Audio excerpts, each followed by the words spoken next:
All right, we are live. So what's up, everybody? We are back again after a hiatus for about a week. I went to Guatemala. I think I told you that. So I haven't actually done any live streaming or podcasting since last week or the week before. So we're back today. We got Chad Romano, DJ Paranoia, and then we have Eric. Not Eric Jr., but DJ Exotic's son on the podcast. So thank you guys. Yeah. Appreciate you guys driving up from fucking Fort Lauderdale to do this. It's a long walk. Seriously, it is a drive. I really appreciate that. So so I just got a couple of announcements that we're gonna do real quick. Not next Saturday, but the Saturday after that, we got Tonic from Tonic's Lab. He's Joel Gray. I don't know if you know him or not. He's the guy that refurbished my turntables. He's gonna come up here. We're gonna kind of do the same thing. Dude, this guy's record collection is fucking unbelievable. Like, it's literally like almost that whole wall right there. Have you seen Magic Mike's? No. No, I haven't. Unreal. Really? Yeah, no, I haven't seen it. But Yeah. he was showing me a bunch of original Infinity, the acetate presses and shit like that. He's got a bunch of original stuff. And so he's going to bring some stuff. Cool. Some cool shit. He's got some cool stuff that I never even like knew existed that he's going to bring down here. So... he's also my unofficial sponsor. He hooked it up with the refurbished turntables, which hopefully one day you can come up here and play on them, dude. They fucking sound amazing. Yeah, like, the laser etching he does is pretty neat. I saw some of the videos. He grounds them internally too, so you don't have to hook up the external ground, dude. They sound like, oh, we'll play some. So the LEDs that he puts in, it's all remote control too? Yeah, man. That's cool. Yeah, not all of them, but that particular one, you Yeah. control the light with your phone. Cool. Yeah, dude. So I didn't have him do any of that fancy shit. I just wanted mine to work. They were sitting in the fucking closet, dude, for so long. And I was like, all right, I got this badass controller. I need my turntables. I need to have the whole setup, the look. So I hit him up, and he hooked it up. And I went and picked him up in Melbourne one day. Yeah, I had a problem with my DJ M600. I gave it to Dave Noller, and Dave Noller did the same thing. Oh, really? He fixed it all up. I'm like, it works, thanks. Yeah, The whole left side just stopped playing, and Dave's like, yeah, give it to me. So I went and had lunch with him. He soldered a bunch of caps on, and boom. Damn. Like, beautiful. Mine was, my pitch was actually possibly the last gig that they had was Eric. It was either Eric or Jimmy Purnell, one of them. And the pitch just went berserk on them, and that was it. After that, they went in the fucking closet, and nothing happened with them. Cool. So those are good. So he's kind of my unofficial sponsor. I give him a shout out every time. And so Tonic's Lab, check out. He's on Facebook. If you need to get your turntables fixed, he does a great job. Good prices, and I don't know anybody that's better than him. I mean, his work is fucking incredible. So he's got a bunch of pictures on Facebook and on his website and stuff. Somebody sent me a picture of a Technique totally disassembled, and it's like millions of pieces. So that's respectful because it's a jigsaw puzzle on itself. He took mine completely apart. He had to replace the pitch. He had to replace the whole tone arm assembly underneath there, which is like 10 parts or something like that. And I putting it back together. I've taken them apart one time to solder an RCA. I'm like, I'm never doing that again. So he put new RCAs on. Wow. Like, dude, they look brand new. Like, I was fucking shocked. Yeah, I looked at it when I was messing over there. Did you hear when I was talking about how much the tops are now? Mm-hmm. So the turntables have the dust covers. Mm-hmm.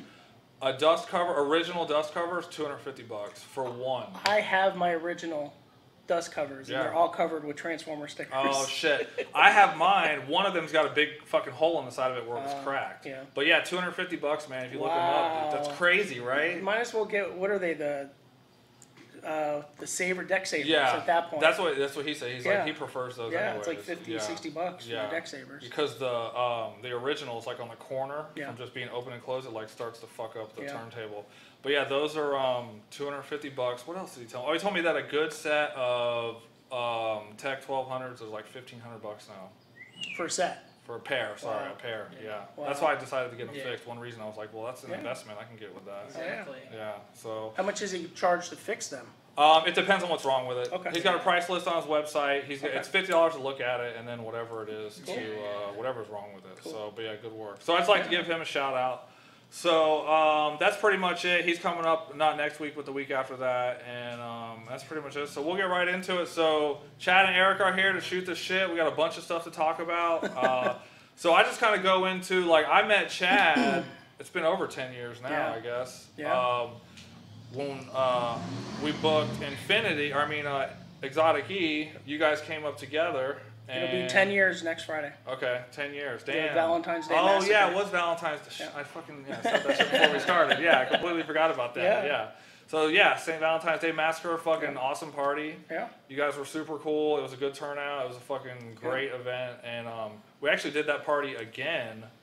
I don't know how many years later it was with Baby Ann at on the place in Stewart, and there was like 500 people there. Nice. It was fucking sweet. I remember that night it was packed too. Yeah, no, it was. Hell yeah, it was. Yeah. Most of the events where we had you guys or Infinity, or we had R Fresh. Rich, I haven't seen Rich in forever who else either. was up there? I can't remember, but they were all, those ones all went pretty good. Actually, so Brian and I, we made a like a portfolio book before, like, you know, Facebook and shit like that to show the parties that we had done when we went to go sell gigs to bars and stuff. I should have brought it, I forgot. On the cover is fucking Eric in the crowd fucking going like this. I guess maybe Scott was playing. That's when I was playing. Was it when you were playing? Okay. The picture that I have on my profile for my DJ profile is the picture he took while he was dancing in the. Okay, he has a green shirt on. Yes. That's it. Yeah. That's the cover photo. So Yeah. you see like all the people that were from around here, like Frank, me, Eric. I don't know if Scott was in there. My sister's in there. Like Scott a bunch was of there. people. Yeah, and like I didn't know you had that on there. Yeah, because the one picture that you have that you had sent me was the group shot Yeah, after the show, and we you were see standing Scott's there. head behind, kind of hiding everybody. Yeah, that was cool shit. Yeah, that was a good party. That it was like 200-300 deep in there that Yeah. night. It was busy. We had the clicker thing. So that's how we met. Yeah. And then I met Eric today for the first time, today, dude. yeah. Pleasure to meet you, man. You know, Likewise. thank you guys for coming up here. Like we were talking about earlier, I didn't know Eric had a son. So so I just found this out when I was talking to you, which Yeah. wasn't that long ago. So Yeah. I had no idea. So that's really cool that you guys came up. Yeah, here. and I think that was one of the main reasons why I wanted to do this too, was to introduce him to our worlds, Right. because he lives on a different side of the spectrum. Right. So Eric is a producer. Yes, I'm a producer-songwriter. Producer-songwriter. Okay. So how long you been doing that?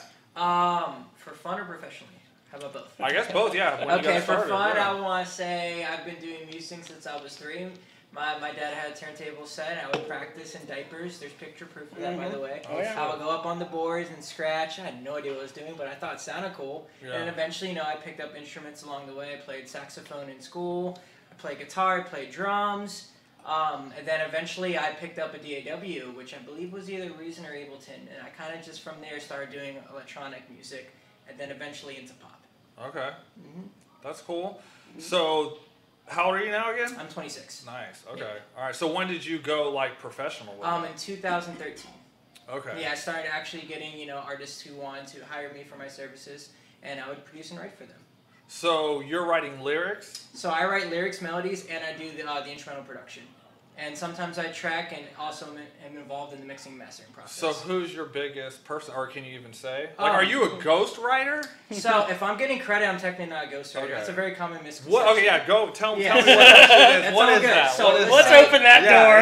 yeah, for real. Say, Good hypothetically topic. speaking, if I had the pleasure of producing a song for Selena Gomez, even though I'm not on the title of the song itself, I'm one of the main producers and writers of the song. Okay. Since I was credited, I'm not truly a ghostwriter. Okay. If I wasn't credited and I was paid off and it seemed like she produced and wrote everything, then I'm a ghostwriter. How common is that?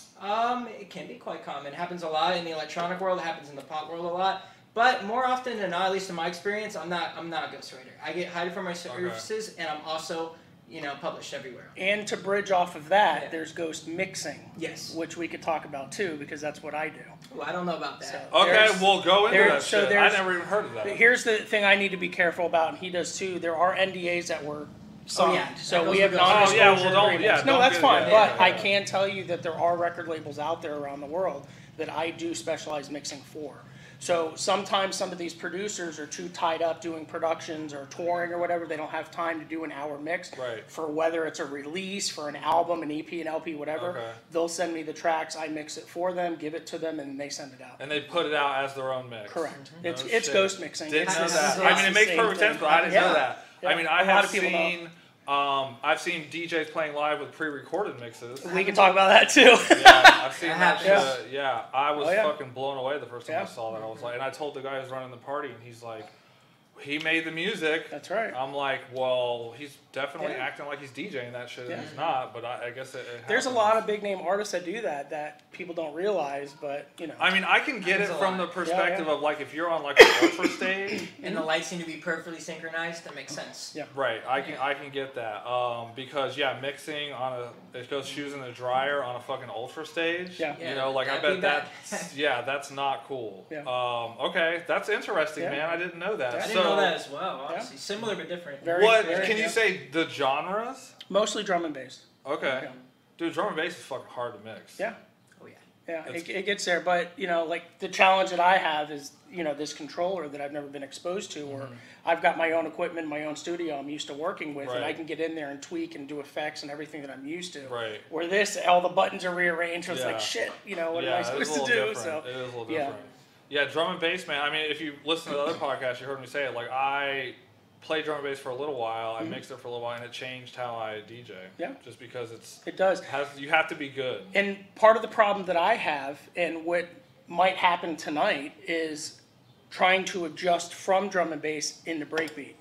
Because for me, I'm used to, somebody brought, I think it was Doug or the guy from Audiobots, had said that a lot of drum and bass DJs just hard cut into some songs, which is true. But on the other side of it, a lot of the artists are doing double drops, triple drops, sometimes even quadruple drops. And then they're doing not fading, but they're mixing on top of it. So Yeah. it's very intricate. Where breakbeats, it's kind of hard to do that because a lot of the songs, number one, are slower. Number two, the phrasing is a little bit different. Right. So in drum and bass, phrase number one might be completely different from phrase number two. So you can cut in and out, and it sounds like totally different songs. Oh, I got you. Yeah. Yeah, and breaks is like the whole song. Correct. You gotta like, it's Yeah. a build up, peak. And Yeah, then, yeah. Yeah, okay, I got you. Yeah. So Yeah, I love drum and bass, man. Like, so let's talk about the breaks thing. So, how did you? Well, I guess we'll just start with your whole DJ thing. Yeah. Like, how did you get into DJing? So I originally got into it through the Edge nightclub in Fort Lauderdale via, the Chili Pepper Edge days. I was introduced to Mike Sharp, who was the resident DJ Is there. that DJ Sharpie? Depending, I guess, how you pronounce it, it could be Sharpie. Was it with but- an E on the end? Yeah. Oh Yeah. shit, he used to put out CDs. Yeah. Yep. I've heard some of his CDs. Yeah, so Okay. so Mike was the resident at Chili Pepper Edge. I was introduced to him through my best friend Jamie. What year was this? Year-ish. 96, Okay. 97. Okay. I probably shouldn't say this in case somebody's listening, but I was snuck into the club because I was only 16 at the time. That seems to be You know? the common theme about Yeah. people I have on All here. right, guys. So- Go. Yeah. Jamie, Why are letting Jamie, children in the club? Jamie used to pay off Steve-O, who was the head bouncer over there. He'd give him $50 and let me in, and I'd Yeah. sit inside the DJ booth away from everybody, and I would just watch Mike for weeks and months and years. And finally, I met Corey Malloy, DJ Chaos, who really got me into it and really pushed me to get into it. And he was working at Danceterium at the time. And he ended up opening a store near Danceterium called Karma Records. And that's where I really, really started focusing into it. And he got me into breakbeats originally because he wasn't really a breakbeat producer or DJ. He was more hard house, tribal, and all that. And that stuff scared me. He would try to get me into it, and I was like, no, I can't handle this. Yeah. So then he introduced me to Infinity. Did you have any musical experience prior to this? Yes. Okay. So I'm a drummer. Oh, okay. Yeah. All right. All through high school, I know a couple of your other artists were involved in drum corps.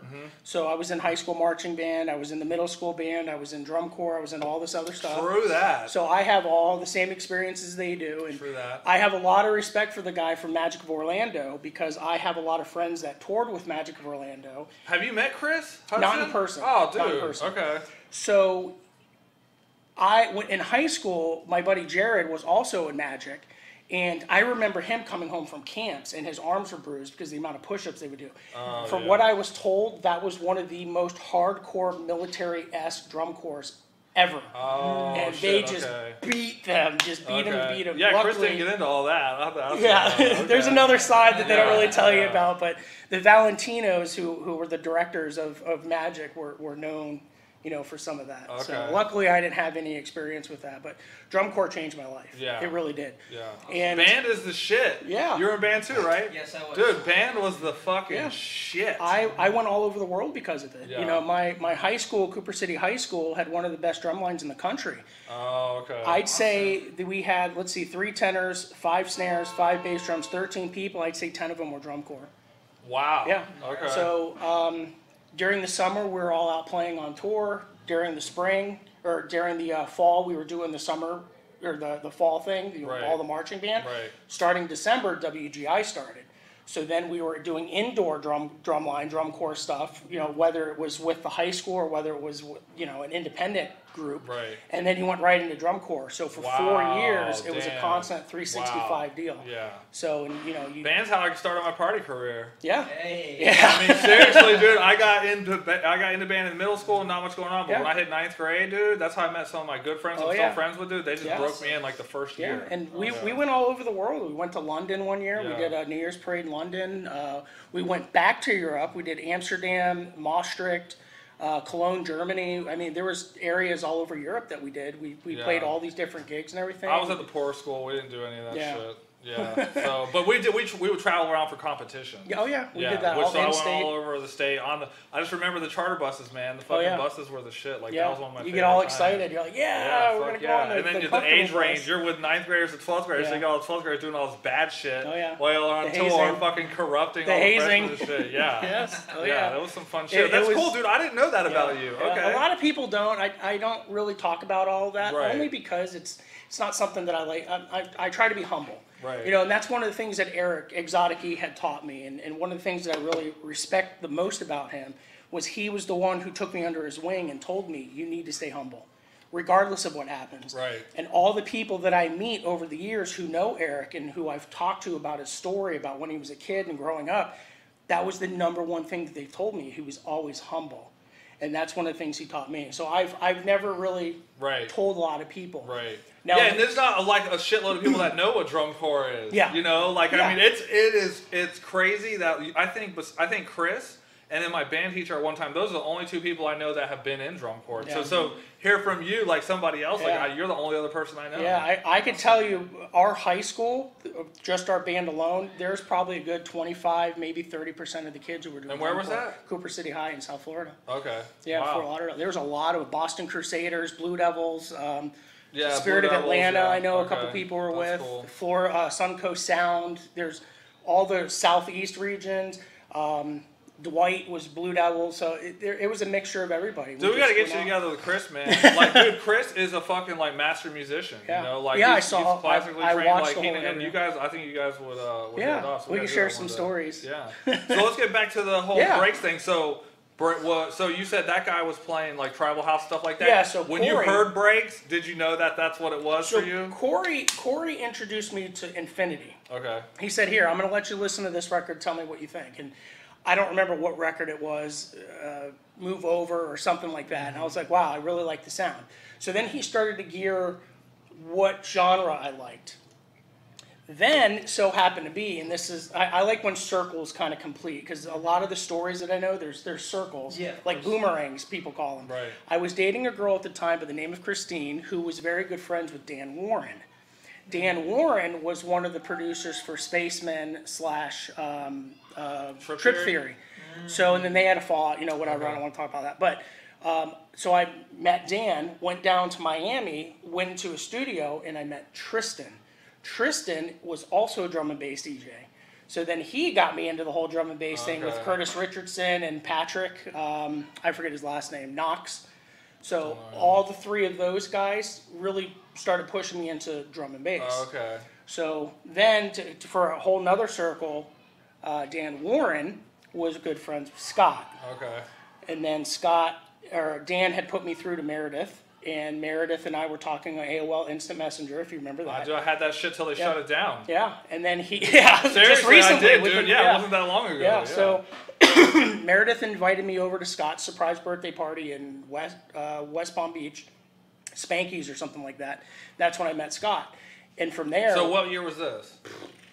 2005, Okay. 2004. Oh, wow. Yeah. Okay. So Scott and I became real close after that. I'd go up here. I'd sit with him for hours in the studio just learning. Right. That's how all of my music career is always based on watching and learning and Right. practicing on my own. So after meeting Scott, one day I'm sitting on MySpace and I add Exotic E, didn't know who he was. He starts posting these cryptic messages that he's always, known for. So I was like, okay, I'll take this ride. So I asked him, I said, hey, I'm Chad, and introduced myself to him, and he sent me some music to listen to, how do you like it, So he goes, what are you doing this weekend? You want to come out to this event? And, he invited me, so I went, met him there. And then that night, I said, you know what, I'm having my 25th birthday party. I'd like you to come and DJ. So he's like, all right, I could probably do that. So that's when I met your mom, because I met Eric and Francine at a McDonald's to kind of talk about the details of the party. Right. Eric came to the house. Were you hiring him to DJ? The details won't be discussed. Okay, but all right, it's all good, it's all good. I didn't know if it was like you were hiring a DJ to play your party kind of thing. It was like just come and play. It was more of a favor. Okay. It was a favor thing because, So he ended up coming to the birthday party. We became really good friends afterwards, and then it was the three of us, Infinity, myself, and Exotic E, and that's scratching the surface on how our Three Musketeers. how kind of the whole thing came about. Okay, damn, that's cool. Yeah, so I was always involved with people who were so much higher than me. Right. That's how I learned. I Right. wanted to surround myself around the best, so Right. I can try to become or even imitate what they are. So- I wanted to be the best. So you got drum and bass kind of around the same time as breaks. You heard them. Kind of, Okay. yeah. It was So- probably a year or two after. So are you still playing breaks? A little bit. Okay. A little bit, yeah. Okay, but you're mostly drum and bass. Mostly drum and bass, Shit, yeah. Let me turn this off. I was talking shit. Turn your phone off. Turn My your phone shit's off, guys. fucking Going off. So. Yeah. Yeah. So okay. So but yeah, when you came to St. Valentine's Day Massacre, you played breaks. Yeah. I don't remember. Yeah. Any So of that the was, at that time, that's all I was really involved in. Okay. Was break, because it was Scott and Eric. All Right. of my time was really with those guys. Right. They mentored me and everything, and they really pushed me. Have you ever produced? So I'm an aspiring producer. I have For how lot long? of a long time. Long time. Okay. There's a lot of funk in here that I don't know how to put Right. in I here. can understand that, That's dude. I just feel like what I I'm have the saying. same. Yeah. Getting your ideas out into Yeah. an actual medium is the talent. Yeah. Right. And We're all Okay. creatives. We all have awesome ideas, but Correct. actually getting it from here to here, just like a visual artist would, it's the same thing. Yeah, how do you Right. do It it? takes, Right. takes time. You know? Yeah. 10,000 hours, to become Yeah. a master. So. So in some of my mixes, the Essential mix that I put out on my own last year, and some of the Theory on Record mixes that I put out, I layer certain drum patterns together and I loop them to create different sounds, more Okay. exotic sounds, African tribal sounds that people I don't know, they might notice it, I don't know. Dude, you make some long ass mixes too. That's Dude, the thing. I only listened to one. I'm not gonna sit here and tell you listen to the book. I listened to one, and what? That bitch was over an hour, right? 2 hours. Yeah. Well, so there's two mixes that I did within the last year. It wasn't the Exotic E one that you were talking about. No, It that was the- breaks. it That was strictly breaks. Oh, was it breaks? Yeah. Okay, well, so you sent me a breaks and a drum and bass. No. You're talking about the tribute that I did for Theorion.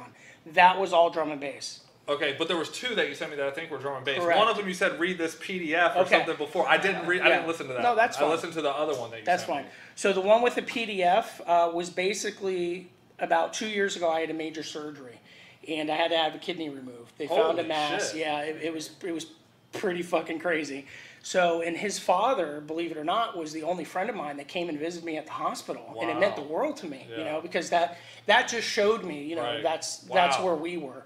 So before all of that happened, I literally thought I was going to die because nobody knew what this thing was. Oh, they didn't know if shit. it was cancer. They Right. didn't know if it was some kind of Wow, growth. Yeah, man. nobody knew. Wow. So that manifest that I wrote was literally my life story for Okay. my wife. Because if I died, she wouldn't have known anything about my past.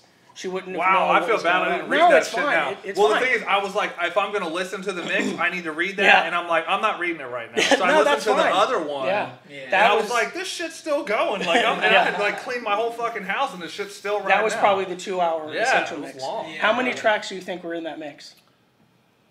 I mean, over like 30 or 40, was right? 81 tracks. Yeah, right. Yeah, because double drops, triple drops, and Yeah. everything. There's 81 Yeah. songs in that Wow. tracks. It's a lot. It Yeah. went through the full range of shit that I know, drum and bass Yeah. that I know. Yeah, and that's Gary from Therion had said the same thing. He's like, all of your mixes bring me on roller coasters because I don't know what direction you're Yeah, going. right. And that's Yeah. exactly what Eric taught me. He's like, if you want to make a left-hand turn, make a left-hand turn. Who Right. gives a shit? Yeah. Break the rules. Okay. So that's what I do. It goes up, it goes down, it goes Yeah. left, it goes right. Nobody knows where I it's never gonna heard happen. it explained like that. Like when I make a mix, I follow the formula, and this is just my personal thing of I don't come in swinging. You know, Yeah. I like to go low, build Yeah. up, like climax, come back down a little bit, and then bring it back up, Yeah. and then like one more time Yeah. down, and then it's fucking over. So, and that was one of the notes that I brought that I wanted to talk to you about, mixing and key.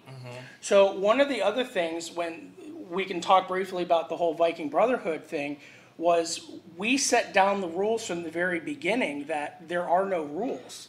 Hold on, back up. Okay. What is the Viking Brotherhood? 'Cause I wrote that down because I was going to ask you about. So let's talk Okay. about what that is first. All right, so Viking Brotherhood was a drunken night in Eric's studio Okay. with Chris, with, Got yeah, the so hat up if here. you see the hat up here. So what had happened was we all went to go see Hybrid at, I guess it's Revolution Live now, it used to be Yes. Chili Pepper. And Chris ended up coming back to Eric's house, Chris Healings from Hybrid Sound System.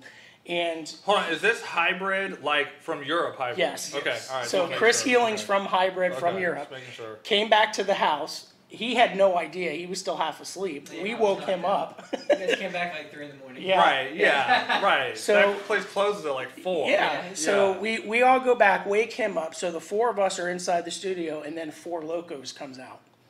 So 4 Locos yeah. is The that drink? the drink. Oh, the drink that's banned? Yes. Yeah. Yeah, they weren't banned yet. They were still very fresh. Yeah, the Yeah. gas station down the Yeah, corner had fuck, him. dude. That was the rabid raccoon time too, wasn't it? Yeah, it was a wild time. Yeah, there was some rabid raccoon thing or whatever was loose in their neighborhood, and it was all in the news and all kinds of Yeah. crazy. There's all kinds of crazy stories when it comes to exotic heat. So, anyways, we're drinking 4 Locos. We were just trashed. Shirts start coming off. We're walking around with our bellies hanging out, yelling like Vikings, and Chris is yelling all kinds of profanity and stuff. He goes, "We're drunken Vikings and we're proud," and that's how it started. Because Okay. of so the Viking Brotherhood was kind of our musical. You, Eric, Chris Healings, and and homeboy here that Yeah. got woken up from It's his deep Arcaeus. slumber. yeah, he was Okay. completely asleep, Okay. and we Totally not. yeah. How old were you? How I don't even know what year that roughly was. maybe 19? Yeah, Maybe 19, What 20? What do you think about hybrid? Since you produced, Oh, I them? love them. Dude, They're one of my biggest influences. Yeah. I know Chris Healings personally. It just gave me fucking goosebumps. Yeah, like, they're talking about phenomenal. that shit, The dude. way they've incorporated such a cinematic feel with orchestras into breakbeat music and even like alternative rock and later in their career, Yeah. they're incredible. One of their Honestly. songs, Unfinished Symphony, was Classic. on. It was a snowboarding game. Was it called SSX or something like that? On yeah, PlayStation? something, yeah. It was at on the last level, dude. And I Yeah. was like, and that was before I knew anything about Yeah. electronic music. And I heard that shit, and I'm like, this is the shit. Yeah. Like, that's it. Yeah, so once, Chris was kind of indoctrinated into the whole thing, all of us became close family, and then Ultra comes, and they did the symphony Yeah. at Ultra. and Is that the all one of where us- they got rained out? I don't remember, man. Okay. Everything is such a blur. I know, 'cause of all yeah. the 'Cause there was chaos. one year when they played and they ended up getting rained out and had to shut it off. Yeah, I don't remember. Okay. But yeah, we were all backstage, all hanging out, Biff and Yeah. every Chris and Mike and all of them, and all of us became super close and everything, and that it That's just kind fucking of started awesome, growing. dude. Yeah. So did you guys ever do anything with? No. Okay, No. so it's just kind of like name your group with each other or whatever Yeah, like that. It so- wasn't like you were putting out fucking jams on the yeah. Viking Brotherhood.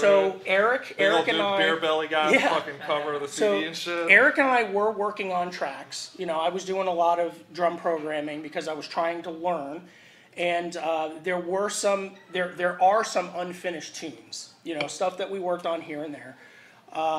So officially no, but there were stuff that was in the works. Okay, I gotcha. So, and Gary, Gary was talking about possibly doing something with us, and then also putting us out, not necessarily on the road, but doing shows together. Dude, fucking Gary, man. Dude, Gary hits me up and is like, "You want some Therion guys on there?" I'm like, "Bring them, dude." I give him my phone number. I guess I'm the first But one. it was outside of him. That was between, I think, Jose. Joe. Yeah, that's Yeah. what I'm saying. So, Yeah. dude, fucking Gary, what the fuck, man?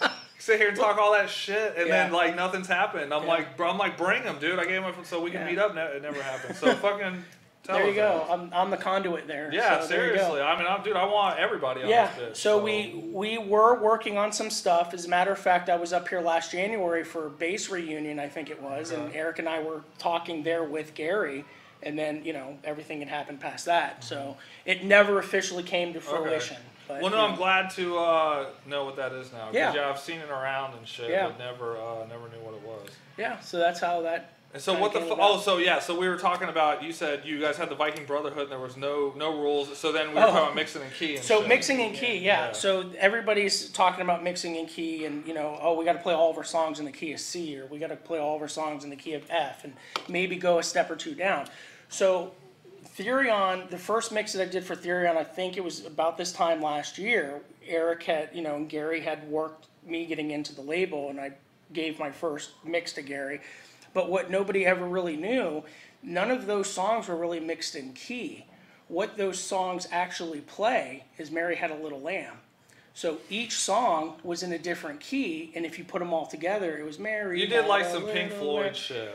Yeah, I guess you can Some call it that. fucking lineup, Pink Floyd Yeah. with the Wizard of Oz, yeah. yeah, that kind of shit. I never the thought about fucking it that hidden- way, but hidden yeah. messages Yeah. and shit like And that. Zoom out. Yeah, but Right.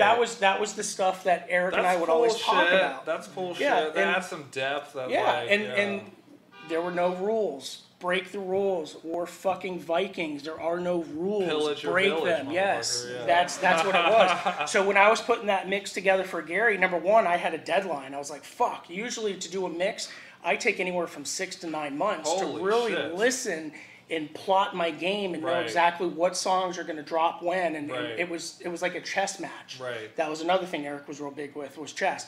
So that was what it was. It was an internal battle in my mind trying to figure out how I'm going to place all these songs. So then Gary said, well, you got like 3 weeks. Right. It's like, fuck, what do I do? Right. My daughter at the time, I think she was about a year old, was listening to Mary Had a Little Lamb, and this light went off. I said, oh shit. That's exactly what I could do. So I started taking all of these songs that I wanted to include, some tracks that were sent from friends of mine, and I started looking at their keys, and I said I could just build a mix based off of Mary Had a Little Lamb. That's fucking So hilarious. that's the progression of the I'll have first to- mix so I did for What's that mix called? Oh, I don't remember, man. It's How old is it? it's about a year old. Okay. Yeah, I'll have to listen to yeah, it. check it out. Stay on And Twitter. also, the BPMs I changed a lot too. I might start at 174, but I might end at 183. Right. I like to twist, you know, and I'll do all kinds of effects and stuff on the Right. mixers to kind of throw things off, because I don't want to be a standard DJ. I want to Right. be No, I somebody mean, that's set dude, apart. that's definitely like I'm not that DJ. Like, I mean, well, I'm not even really like that good of a DJ. My role in the scene is like throwing parties. Like Yeah. that's what I'm No, the best yeah. at. Yeah. So the whole mixing and key thing, I like it for a recorded mix Mm-hmm. because to me it sounds better. There's no clashes. Yeah. You know, you can build intensity through the key changes and stuff like Mm-hmm. that. Mixing live though, it's too constricting. Yeah, You know, that's correct. I mean, it's a good. If you can't find a song that you know when you look at it, you're like, all right, that's gonna go next. You can find one that's in key. Yeah. And kind of like piece it together like that. Yeah. But playing live, yeah, it's too constricting. It's too It much is. work to It fucking is. try to line everything up. And see, key and that's stuff like that. when I do my broadcasts through my home studio. That's one of the things that I do. I'm listening to songs. I'm listening for compatibility. I'm listening for Right. intricate details. And then when I'm done, when I'm taking my shower, because I'm hot and sweaty at that point, I start listening to it and I'm writing it down. Oh, Right. this track goes with this. Exactly. And then that's how my next mix comes. That's out. how I'll build a mix. Yes. So I'll have like a bunch of recorded sets from here or something like that, or I downloaded a bunch of new music. Yes. And you know, when you're a DJ, you study the music. Yeah. You know, it's not like you're just listening to it; like you're studying. So it's like when you look at the song title, you know what it sounds like. You know, because it's from digging in records. Yeah. You know, digging through records, you got to memorize the music. I can't say that's true for me, because a lot of the music that I play, especially the broadcasts, I may not have ever heard before. A lot of the music that I'm okay. playing is new stuff that's sent to me. I'm on some of the A&R mailing lists for some of these record labels, so Right. it might be a new track that just came out last night. I've never heard it. Okay. So boom, I That's drop cool. it in. Yeah. What I do is, so I have like a download session. Mm-hmm. You know, I'll Shazam shit as I'm like just going through life, and then I have a download session, and then I put it on my phone, and then like I just listen to it. Oh yeah. On my Bluetooth speaker in my car when I'm up here. Yep. Then I play it. So I guess I memorized blocks of music that I've downloaded. So I have it all in there. And then when I'm going through my playlist, I got it. Yeah. Because that's how I was with records. You know, fucking flip through the records. You know that shit. Pull it out. You know this one's gonna go with that one. So. Yep. The new stuff, I guess, I mean, if it's brand new, I probably listen to it a couple of times, but I probably never really play anything that I've never heard before. Part of the but thing, I get that. I mean, that's totally cool to do that. And a lot of the DJs who are playing live events all the time, they want to be the person to drop that track the first time before anybody else does. So it's hard to know. It's like, shit, what key is it in? What do we, you know? Yeah. So you do have some advantages of having latest tunes, but then there's also disadvantages because you have no idea what's going to happen. Exactly. You know, and it might blow up. Who knows? Right. Yeah. And there might be a clash or whatever. But I mean, if you're good, you can work around that. Yeah. As long see, somebody had asked me recently, you know, what would be your advice for a new incoming DJ? And my first thing is learn your phrases. That's the biggest thing with music. I mean, you as a saxophone, I think it was what you had said. Yeah. You have to know where your phrases are. Where are those repeats? Where are we going to put our breath marks in? Or where are we going to do? You have to know that within the music. Otherwise, especially drum and bass. And Jesse will really appreciate this because I'm sure he knows exactly what I'm talking about. Yeah, I kind of figured. Yeah. So, but what's up, Jesse? Yeah. Everybody else in the chat. Actually, let's take a break real quick. See who. Thanks everybody for tuning in. I know we've been ignoring the chat a little bit, but everybody, Bobby, Jesse, Lindley, Tara, Raul, Isaac, and Peter. Some of those people I know. Some of them. Actually, I know everybody in there. Yeah. So yeah. All right. So it's with drum and bass, it's really critical to know those phrases because, like your previous guests have said, a lot of these DJs are just quick dropping and then that's it. They're out. So I didn't know that that's how drum and bass was mixed until I started playing it, and I couldn't figure out how they were getting those mixes to sound like that because it's not like breaks where you take the outro and throw the intro in. Sometimes there's no motherfucking intro on the drum and bass song. So with that one mix that you listen to, and this is another thing that a lot of people don't know about my mixes, I might only play 45 seconds worth of the song. Yeah, no, I can see that. Yeah, for sure. So I'll play the key parts, the part that you need to hear, like Mr. Happy, which is an anthem in the drum and bass community. You're going to hear that on top of layered drums, and you're going to be like, "Oh my God, he's dropping in Mr. Happy," and then it's gone. Yeah. What happened to Mr. Happy? Yeah, exactly. And those are things that Erica taught me. I had to watch some YouTube videos from some European drum and bass DJs to understand how they were mixing because I couldn't figure it out. And it was like, oh, you're just double drop. I mean, like not slamming it because if you do it right, it doesn't sound like a slam. But I'm like, damn, you're just handing that bitch off like one beat. So there's new song. Like I'm not used to that. And that's one of the questions I had when you had your setup over here is when I record some of these sets, I've got a friend of mine, Chris, that loans me his other set of CDJs. Some of those mixes are done on 4 CDJs. Yeah, I've never done that shit. It gets a little crazy if you're not used to it. But, you know, I think on this controller, you've got 1 and 2 on the inside. So while those are actually playing the longer mix, you're doing the drops and the double drops on the outside ones. Yeah. So it's juggling. I got mad respect for that dude. Like I've always been a DJ who I haven't been creative. I rely on my song selection. I'll put my track selection up against anybody. Did you ever DJ as a resident at like a bar? Yeah, That's probably why. Yeah. I've never done that. I've played at strip clubs before because I needed the money. Right. But I was never a resident anywhere. I'm what I consider a professional bedroom DJ. Okay. Because I don't. One of the other things that Eric and I and possibly Scott, because I know him and I had talked about it before, is we're very selective on when we play and where we play. Right. Yeah. You know, and that's cool. That's part of the thing. It's like I don't play at any event that I'm invited to. Right. You know, I want to make sure because I get very nervous around gear that I don't know, which is one of the concerns I had about tonight. Yeah. I don't really know the gear. Yes, it's similar to the Pioneers, but not really. Right. So the buttons are in different places, so I'm used to throwing effects on top of stuff and mixing in and out. And so it's close though. It is. It is pretty close. Yeah.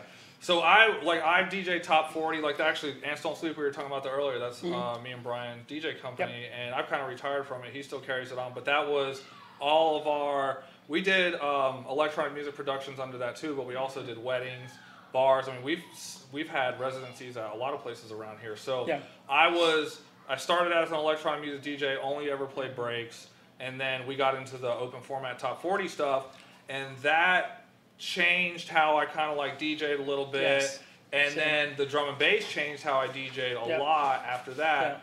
And I never got into the creative mixing kind of Yeah. thing. Brian's into that, but I never got into it. I'm Yeah. into smooth, Yeah. proper matching of tracks Yeah. with how they flow, you know, things like Well, that. there are a lot of the mixes that you will hear all of that because Yeah. that's basically Oh where yeah, no, started. I know, but you're Yeah. just doing it at like a higher level. Correct. much higher It's level. a little bit more intricate, and Yeah. I separated myself from everyone. right And about, you're a drummer. Yes, That's the other another thing, That dude. definitely helps. Yeah, Yeah, and, well, because that's how Brett is. you the know, guy, and it's other funny audio you boss. say He's that a because drummer. Mike Sharp, that was one of the first questions that Mike Sharp asked me when I had met him was, "Do you play any instruments?" I said, "Yeah, I'm a drummer." He goes, "That's all I Right. needed to know." So Brett, the other guy in Audiobots, is a drummer, and dude, his beat juggling skills Yeah. and like when they produce some of their tracks, like the bass lines in them are different. yeah, you And can hear 'cause he's it. a drummer, Yeah. dude. Yeah. Do you perform live?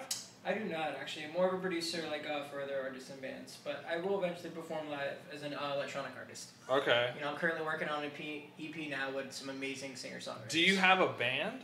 I don't have a band. No. Have you ever been in a band? I have been in a band. I used to be in a band called Fam on Fire, and that's one of the bands I'm producing right Oh, now. that's okay. That's on Yeah. your shirt. Yeah. Okay, so you produce for them now. Yes. But you have performed with them. I never performed with them, unfortunately. We Is just there a wrote. reason that you never performed?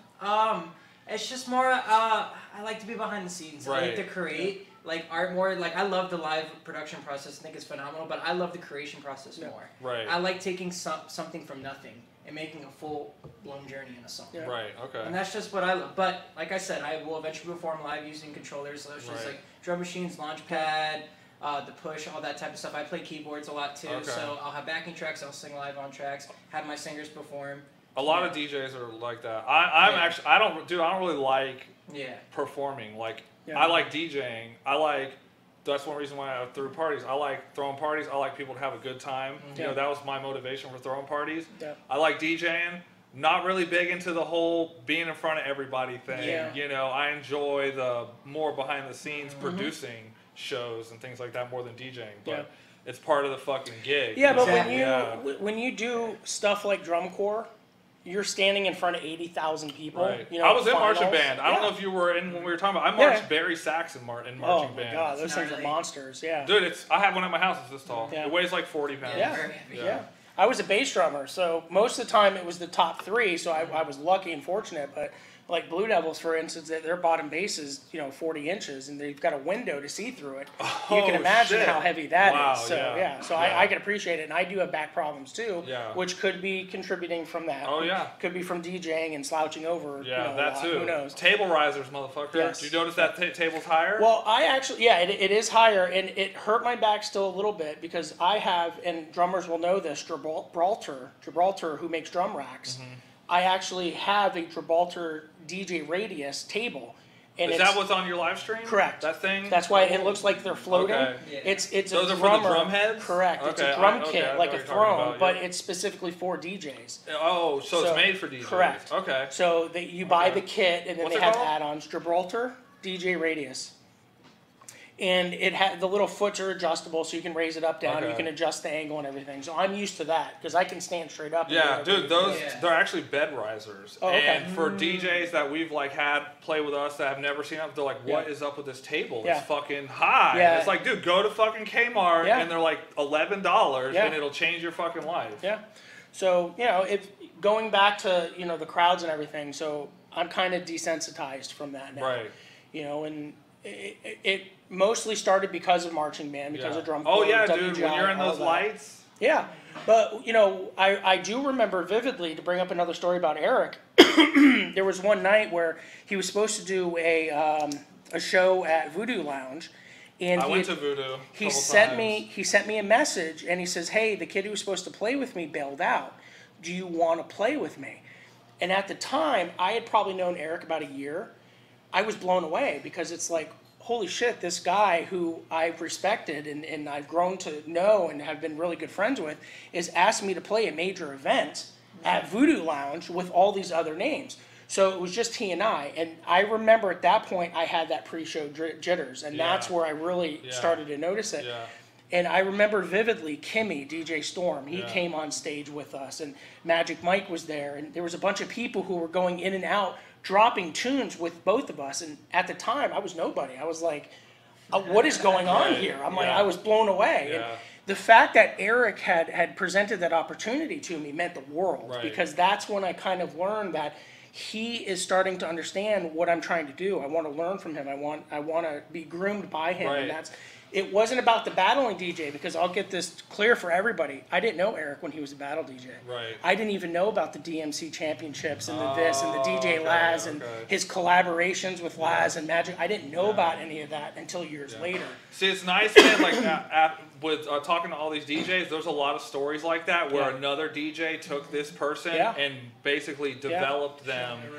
Yeah, That's fucking nice, dude. I didn't have that, Yeah. but it's nice to hear that. Like just not in DJing, but in general. Like that should be something. Yeah. That's like the master teaching the pupil Yeah. kind of thing, Well, dude. and you know what's funny to tie in the car audio world from it? That's exactly what we kind of do in the car audio world. We've got professional competitors who take in some of these rookies and say, "Hey, Apprentices. let me help you, Yeah. you know, fix your system so you can get an image correctly." Right. And there was a lot of guys who were involved with me who I kind of took the same format. Had the benefit of working with world champions in the car audio Right. world who I had access to because I was sponsored by Kicker, Right. and I was able to get to all these shows and meet them. Right.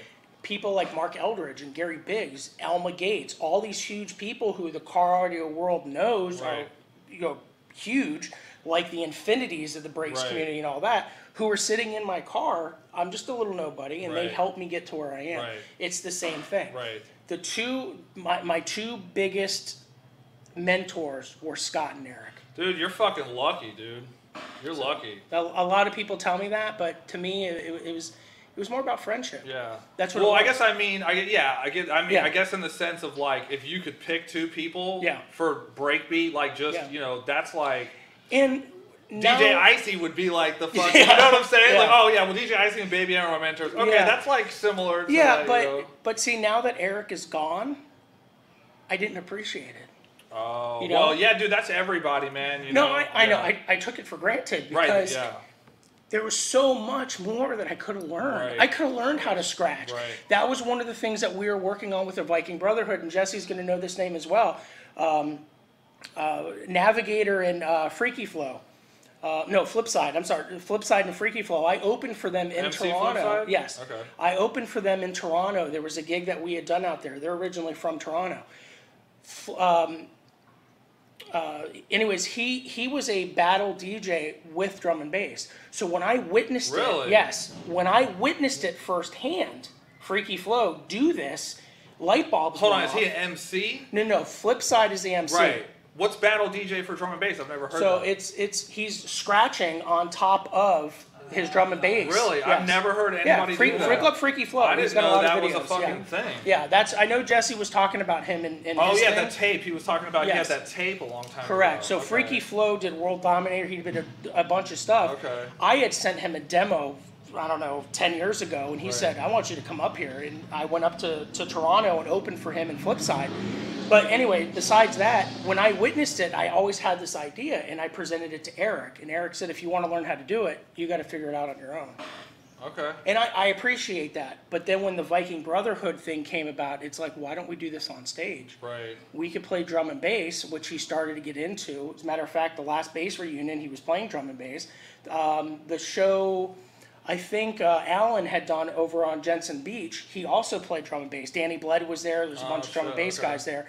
So he was getting into it Yeah. because that was our plan, is once he got that figured out, we were going to do shows together, and he Okay. was going to do the battle stuff on top of the Okay. drum and bass mixing. So definitely want to get into the Eric thing. I want to ask you something real quick. Are you making a living off of what you're doing? Yes, with I'm the a full-time producer-songwriter. Fuck yeah, dude. I'm very blessed for that opportunity. You live in. I live in Miami Gardens. Damn, dude, that's awesome. Like, that's your only job, Yeah, that's all I do.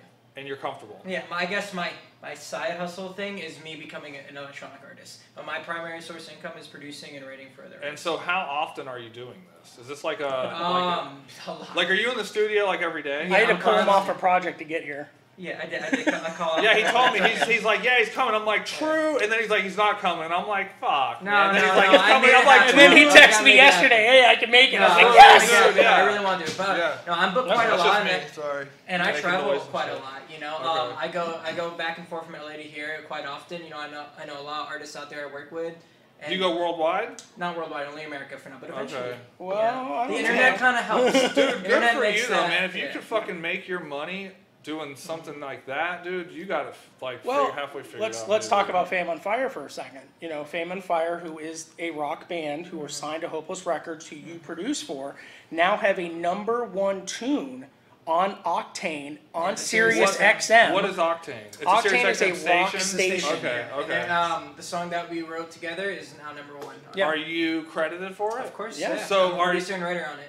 Okay, so you didn't perform I the. perform my synth parts. Okay, technically, yeah, but because you were saying you were part of the band. Yes. Now you're Mhm. producing for So them. I still produce and write with them, you know, and then my parts are in the record, and they make the final record, and then, you know, they're with the band. They're used in backtracks and all that Okay, stuff. so I guess when I'm Yeah. thinking production, I'm thinking that like they're doing the performance, you're sitting in the sound booth doing No. whatever. So you're actually recording the part. Yeah. Yeah, I'm in the studio with Okay. them when the song is literally nothing but maybe just a simple like synth loop. Right. We all write lyrics and melodies, add programming on top of that, and then eventually we'll add, you know, guitars and drums, lyrics, melodies, finalized. And yeah. they're part of the list of the family that we've tied in with the Viking Brotherhood because Exactly. I watched these kids grow up. Right. You know, Blake and Alex and Yeah. Eric were in diapers when I met them. Right.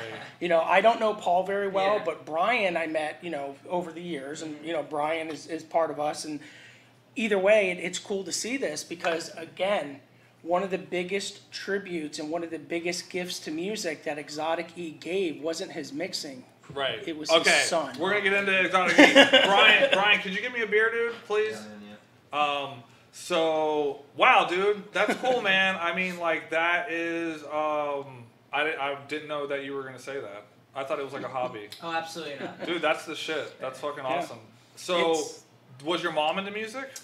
She was in the music, but she didn't do any like music things. Okay. So, little backstory: my mom was like a metalhead into rock, and then my dad, you know, was into like breaks, bass Anybody need music, water or and anything? electronic. I'm No, good, thank you. Okay. I'll take a water. Yeah, that'll work. So Just to yeah, be safe. my dad was into electronic, bass music, hip hop.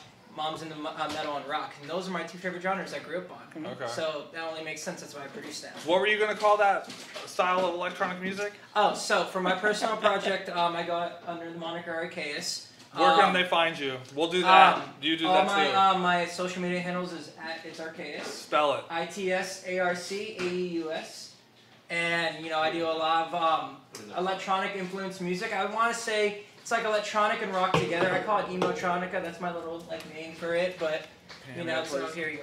Emos for thank you, dude. Yeah, that's my little thing. You know, Emotronic. that's a little Okay. cute moniker. Obviously, No, dude, it's I not like that, it, man. but- I definitely think you looked the part to Thank call you. it Thank you. emotronic, Yeah. dude. Yeah. Put the So- link on like in a comment. real quick. Yeah, I can't fucking. You put it. I can't type and do all that shit. But yeah, so that's what I essentially do. I'll either produce electronic or pop for artists, and for myself, or you know, metal and rock for bands. Do you watch South Park? I have watched a few episodes. Have you ever seen the Goth Kids? No, You no, gotta watch it, dude. unfortunately. There's 3 of them. Okay, Yeah, I They're, will. that's they're hilarious. like you, but they don't have colored hair. Oh, yeah. But Okay. it's like they're so emo. With like, the cigarettes everything and the- sucks, dude. Yeah, Yeah. and they're like elementary school age, Cool. so Yeah. it's fucking. They it's even recruited funnier, Kyle dude. and- Yeah, Oh, I it's don't know, funny I have to shit. check it out. They got That's the awesome. hair on the side, Oh, fucking yeah. all black. It's and you. shit. It's Okay. you. It is. It's cool though. In a good way. It's cool Yeah, though. yeah, It's yeah. cool. Well, dude, that's awesome. So, what do you have plans? Like, are you actually working on something on your own to release it? yeah, my own or- personal project. I do have a single coming out with my good friend Rain Paris. She's a singer-songwriter. We have On a the single. list. Yeah.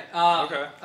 She's been doing music for quite a while. She's Torontonian as well, based out of there. We have a single called "Miss My Ex" that's coming out. I have her featured on it, so it's a really cool track. So how are you?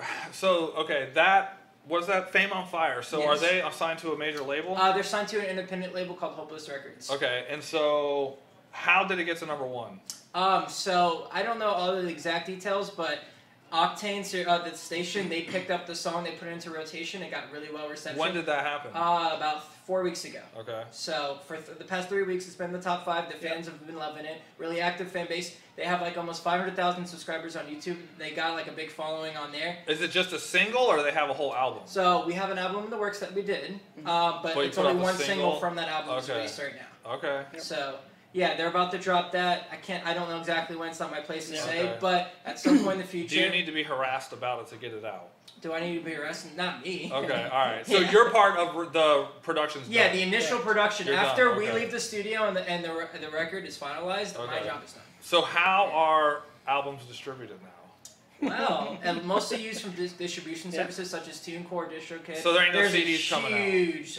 All right, so that's kind of dated per se. Oh no, I know. That's why I'm asking. What about vinyl? So it's more of a novelty thing. You know, it's not really common, but it can be if it's requested enough. You know? Okay. There's collectors out there. I email Hopeless Records once a week asking them for vinyl because I have a wall of fam. I saw it. Yeah, with all the records of all my friends and family that have produced autographed. Because any of my friends release music and there's a vinyl for it, I want it autographed and I'm hanging it up on the wall. Did you see that article? It was either yesterday or the day before, where some vinyl factory caught on fire. No, and no. the news sensationalizes everything, Of whatever, course, but apparently that one plant produced some chemical or something like that that might cause a shortage in the ability to make vinyl records.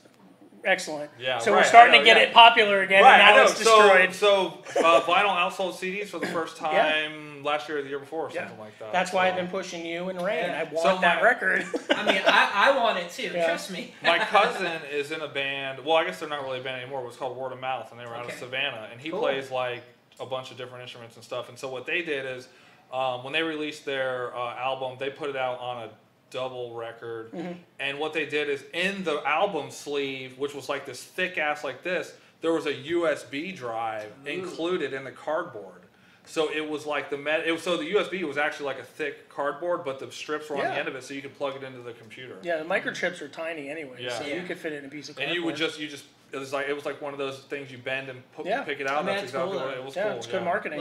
You remind me of him, man. Like he has not made it, but he has done some pretty cool stuff with producing. He went to SCAD, Savannah College of Art and Design, and he's produced a couple records for people and stuff. And then he was like sleeping in the studio, like basically trying to finish this album. They have like an 8-piece fucking band, and it was cool shit. And just hearing you talk about that kind of stuff, He used to live in a loft inside the studio. Yeah, for a little. The second story. That's a common thing. So I was there nonstop. It was Yeah.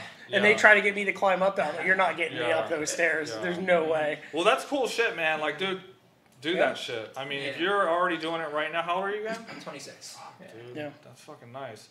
So, all right, so let's get into it, man. Let's talk about Eric. So, I'll just tell you how I met Eric, and I didn't really know him that long. You know, I met Eric because we booked him. I can't remember exactly how we decided to book him, but we did book him. That was at O'Malley's. And I guess we did book him twice, but I just can't remember what the other one was. So that's when you came up. There was one with me and him, and then one with me, him, and Scott. Okay, so they were probably both at O'Malley's. Yeah, they were both. Okay, they're both at. Okay, then I do remember that. Okay, I got you. Yeah. Yep. So then, because it was you and him, and then him and Scott were. Okay, now I remember. Do you remember his manager? I got in a fight with the bar owner, remember? So he showed up to the second event. Who is he? Eric. Okay. I can't remember if you were with him or not, but his manager got fucking pissed because he booked it outside of her. Michelle. And Okay. And I guess either on the ride up or when he got there, she was calling him like fucking bitching him out and shit. He was like, well, I don't know if I could play. Yeah. And I was like, she was my manager as well, and there was a double conflict there. But either way, I remember. So that was the second time, I guess. The first time there was no issues. The second time, So then. I just remember, dude, I'm like, this guy's so fucking cool, man. Like, he was very supportive of when we came, that's when, actually, those speakers that are in there right now, those are the speakers that we used at that show. Okay. They're old as shit now, but they were new back then. And I remember him saying, he's like, dude, the sound in here is great. Yeah. He's like, it's fucking loud and clear. Yeah, I remember. You know, everything was good, and that room was small, so it was like, it was a good sound system. And he was very, like, supportive of the event. He wasn't like the guys who come in and they're just like, take me to the DJ booth. It wasn't ego. Give me the fucking drinks. You know, like, I don't want to talk to anybody. Like, it wasn't like that. It was super cool. And I remember my friend Melissa, she said the same thing. She's like, he was really fucking cool. Like, he talked to everybody. So. And he danced with the crowd. Right. Yeah. Dude, super cool guy. And that's how I remember him. And then after the second time, I never saw him again. I saw him online. I remember he was putting out house music mixes for a little while. Yeah, under Eric Von Emland. Yes. And I remember the song that was on there was Mustang Finally or something like that. It was that finally it had that shit. It was a remix. I was like, damn. More Fustang. Yeah. More Fustang. That mix turned me on to listening to some house because I was anti-house up to that point. But I was like, you know what? If Exotic E's doing this shit, I'm like, I'm gonna fucking try it. And I have a small house collection because I found Denny Howard on BBC Radio and stuff like that. Like, there's some jammers in the house. Oh, yeah. House scene. He had a very intricate ear. He turned a lot of people into a lot of different music, and our friend Nick that lives up in Orlando was a prime example of it. You know, and now Nick is a music snob, where he's telling me you need to listen to this because this is, you know, and so he's done that for a lot of people, and you know, some of that credit also goes out to capital T Thomas, because Thomas got Eric into a lot of this. So it's the web is so deep and it's so intricate and everything, and there's just so much involved that you don't have enough hours to discuss how deep it goes. The rabbit holes are all over the place. So let's talk about like what you remember from your dad's like career. So just from what I know, he was DMC champion more than once, right? Yeah, I believe, maybe mistaken here, but I believe 3 different years of regional champion, 1992, 93, 95. Yeah, Damn, that's a long ass time ago. Yeah. I was very young. I was born in 93, so I don't remember any of it, but I know the accolades, of course. Right. I see the trophies. For real, I saw like a video or something one time. So, and that brings me up to another point, because there was an event that happened that I couldn't make because I was traveling. I had a gig outside of the country, and he was inducted into what he calls the Scratch DJ Academy Hall of Fame. Really? And he was thing, right? he was inducted in with DJ Craze. Yep. That's where another one of the circles come around. So when everything had happened back in May, and you know, Eric left us, the first 3 things that I thought about immediately is the plaque, the Hall of Fame plaque, the jacket, where is that jacket, and the Viking helmet. Those were the 3 things that were important to me. Oh, so this is the helmet from... That's one of them. From the night of debauchery? Oh, that's one of them. Oh, yeah. He had a collection. That's one of them. Oh, yeah. Okay. There's different events. We had different ones for different different events. I didn't know that. Oh, yeah. I thought it was just you guys. No. So that's one of them. Oh, yeah. Okay, That's one of them. Okay. So those were the 3 things. The black jacket, which if you go into some of his videos, you'll see it. I know where it is. Okay, no, that's fine. I know where it is too, but those were the 3 things. Okay. We found the jacket. Yeah. We found the helmet. It was in pieces, but we did find it. That's not it. That's just another. No, this is another. Yeah, there was a bunch of them. Okay, gotcha. Okay. And then the plaque. What happened to the plaque? Nobody knew where it was. So I reached out to Mario. Yeah, you know, so I called Mario. I'm like, look, you know, do you have the plaque? And he sent me a picture, and he's like, is this it? He didn't have the whole plaque. He just had a piece of it. Like it was broken? Yeah, it was broken. Yeah, got damaged. yeah. Okay. So with a little help of some friends, Oh have a shit! gift for you. Busting out whatever this is. No way. I don't even know what's in here. So Surprise. it's reconstructed. No way. Oh, this is awesome. Yeah. That's so cool. That's so cool. Yep. Well, So Let me see it. so this Oh shit! Let me Yeah. see. Show it up to the thing. yep. that's so cool. So thanks to Immortal and Scratch DJ Academy, I stopped by there one afternoon So cool. and I explained the situation, and Jamie said, "Yeah, man, I'll definitely get that taken care of for you." So you had it remade? I had it remade. Wow. So So what it cool. says is Scratch 10-year anniversary, October 13th, 2012. Exotic up here at the top. This individual has gone above and beyond the standard, creating a lasting impact in the DJ art form, culture, and community. We are grateful for the hard work, perseverance, and dedication to excellence that you have displayed, and wish you continued success. Scratch DJ Academy, Semester 10. Wow, dude. Yeah. That's so awesome. So That's cool shit. yeah, so this was the plaque that, you know, went missing. And I talked to Mario, and Mario had said the only part he had was this. He Is didn't that have the rest of original it. one? That No, outside? this isn't the original. This Okay. was a remake. Okay, gotcha. Mario, I don't want to take that part from Mario because Gotcha. that, you know, that's Mario's token Okay. for Exotic E. I wanted to make sure that Francine and Eric had one. Okay. That So was my awesome. part. Yeah. That's cool So shit, yeah, dude. and Wow. those were the 3 things: the helmet, this, and the jacket. Now Okay. I know where all 3 of them are, and that's Okay. what meant the most to me. Wow. And to get back into the whole surgery thing, Eric and I sat down because, like I had said, I was scared I was going to die. I didn't know if that surgery was going to kill me or whatever. Eric and I went out to lunch, as we always did. Once a month, we went to Hooters because that was his favorite place. He liked the wings. So, I feel like everybody says that. yeah. So we sat down and we were talking, and he could visibly see it. He knew I was going through depression. He knew everything was crazy. And he said, "Is there anything you want me to take care of in case something happens?" I said, "My wife and kid. You can have the equipment. You can have the records. I need to make sure that my wife and kid are taken care of." Wow. And he told me the same thing. And he said, "You know, if anything happens to me, I want you to take care of Francine and Eric." So when we were at the funeral, I made that very clear to everybody, in front of Laz, in front of Danny, in front of everybody there, his parents. That was my promise to Eric before I had my surgery where I thought I was going to die. I need to take care of them. And it's not just him. It's Fame on Fire. It's Rain. It's everybody involved in that web. Right. And that was my contribution, and that's why I wanted to make sure that this came back home. Dude, that's fucking awesome, man. That is awesome. That's cool shit, dude. So Thank you for that. Yeah, there's a lot, there's a lot of meaning behind this, and part of it is because I couldn't be there, but Eric understood because I was DJing a gig out of country, and he understood that I couldn't be there because of that, and the reason why I was DJing out of country was because of him. He was the one that pushed me to get to where I'm at. Right. He was the one that booked me for the event that he couldn't make because he was scheduled for this, so it was important for him. So how was he influencing like your production and things like that? Like, was he involved in like what you were doing as far as? So he essentially, gave me like the starting ground. Like there was always, some type of workstation. Whether it's computer DAWs, turntables, or whatever.